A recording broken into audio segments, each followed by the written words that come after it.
Brought to you by the Every Dollar app. Start budgeting for free today. So me and a few of my friends wanted to start a business, and we just had questions about what we should do in order to get the money to start it. We have about like $25,000 saved up, but that's not going to be nearly enough to completely open it. What kind of business? It's a rock climbing gym. A rock climbing gym? Okay. Yes. How many of you is it? It's 5 of us. Mm-hmm. Okay. And how old are you guys? We are all between 22 and 24. Okay. Have any of you run a business before? No. Okay. And what's it take to open a rock climbing gym in terms of dollars? So in terms of dollars, between the people I've talked to, because I'm pretty good friends with 2 gyms that I go to around here, it's around $200,000 if you do it like yourself, like you build the walls and you like pretty much do everything yourself. Around $200,000 to $250,000. If you get it professionally done, it can be a lot more. So I don't think we would want to get it professionally done. We'd probably so you're somewhere around $200,000 short. About, yeah. And it's not you buying a franchise of these. It's you starting from the ground up, building the facility. No pun intended. Yeah.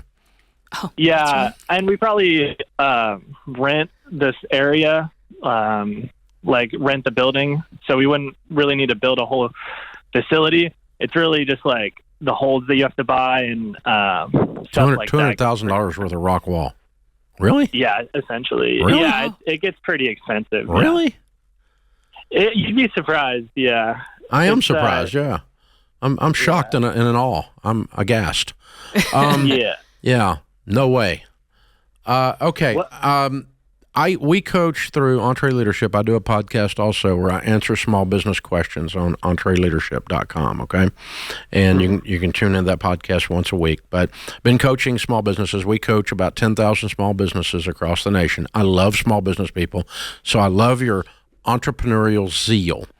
And my job is to not be a dream killer, but I love killing nightmares. Yeah. And what you're describing has three major faults to it. And you're walking into a nightmare. Okay. None of you have any business doing this together. The biggest disasters I ever get into coaching are partnerships. And that's with 2 people, much less 5 guys in their early 20s who climbed walls together, drunk beer together, and decided now we're opening a business together, and that's all the more thought they put into it. It's a bad idea, okay? You're getting ready to destroy relationships. Of the 5, 4 of you aren't going to do squat. And I don't know which 4 it is, but it's going to be awful, horrible. The only ship that won't sail, Wilson, is a partnership. Okay. Okay. Number two, you have, and I don't mean this, I don't want this to sound disrespectful, okay? But the ability, I've run P&Ls on businesses. I run about 15 businesses inside this one, plus a couple other things I'm involved in.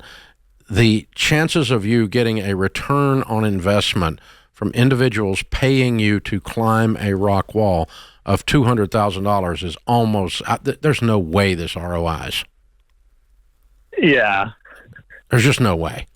And so, I mean, that one you might overcome, and I might be wrong on, but the partnership you won't overcome, and the fact that you're $200,000 short. And here's the problem. If you go borrow this money, you borrow this. Listen, here's the thing. 2 things are going to cause this business to fail. 3 things. Borrowed money, a partnership, and a bad pro forma, a bad business plan where the return on investment is not there. The 3rd one I might be off on, but the other 2, 100% are going to doom this endeavor. You ain't going to make it. I'm all about killing your nightmare here. Don't get into this. You're going to get in a nightmare. Now, let's figure out another way to scratch the entrepreneurial itch.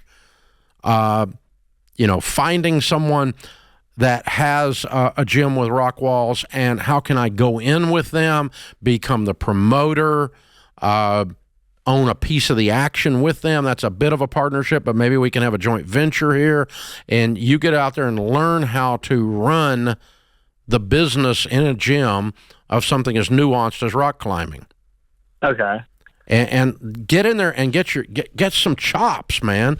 Get some calluses, no pun intended, but some mental calluses to to figure out how this whole world works.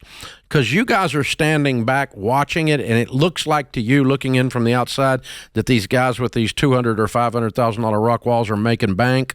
I don't think they are. Yeah. I want you in the inside of the beast looking at the details. Yeah. Well, I appreciate it. Yeah. So what are you going to do? Obviously, yeah. I was curious of what you thought. I mean, like, to me, it's similar to like opening up just a regular gym, and it is like one of the fastest growing sports like in the country. But I definitely hear what you're saying about you know what the failure rate on gyms is? It's pretty high. Yeah. You ought to look into that. And this is a nuanced piece of a gym. Yeah. It's not a whole gym. And so it's an add-on to a gym. That's what it is. So you need to learn everything about the gym business. It's like the restaurant business. It'll scare you to death. The failure rate is astronomical. It's one of the beauties of the CrossFit thing is they don't buy nothing. They just open up a place and you go in there and sweat. They don't have any equipment. They don't have any equipment. You're the equipment, you know? That's one of the reasons that thing's working. Create your free every dollar budget today, the simplest way to budget for your life.